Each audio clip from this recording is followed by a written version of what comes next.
Hi everyone, it's Dr. Raj.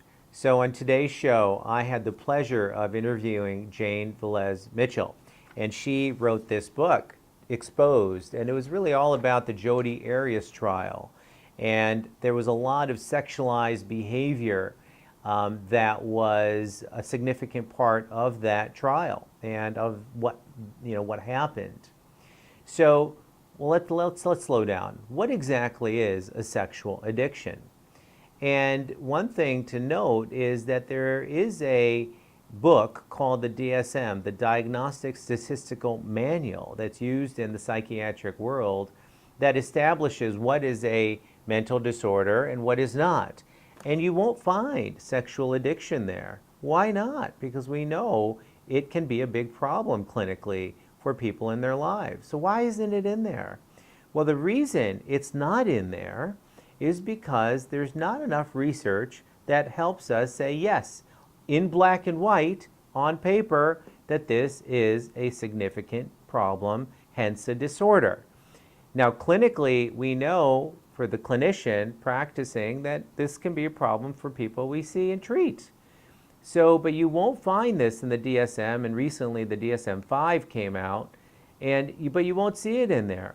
So when is it an addiction? When can we think of it as a problem?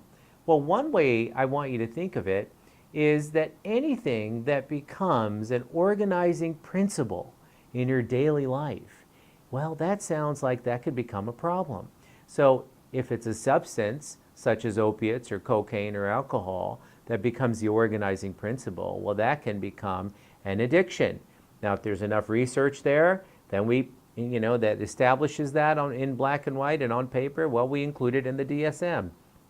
But clearly we know that sexual behaviors can become organizing principles in individuals' lives, such that there are negative consequences and continued behaviors, even though we know, listen, this is causing a big problem at work, but the person is still going to pornographic websites on work time.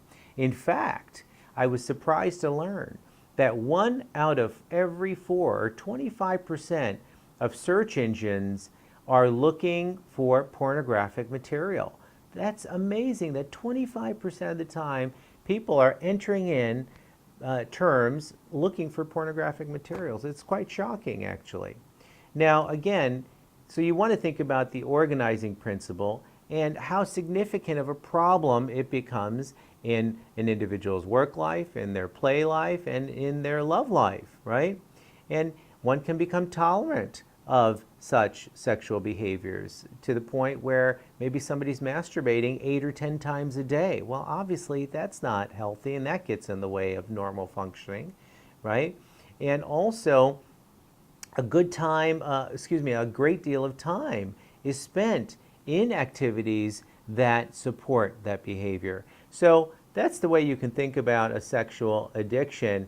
And again, to really learn much more about what happened in the trial, listen to the replay of today's show. It was a fantastic conversation.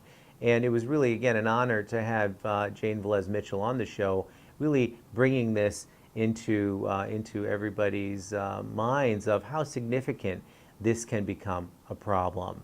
This is Dr. Raj saying, be well.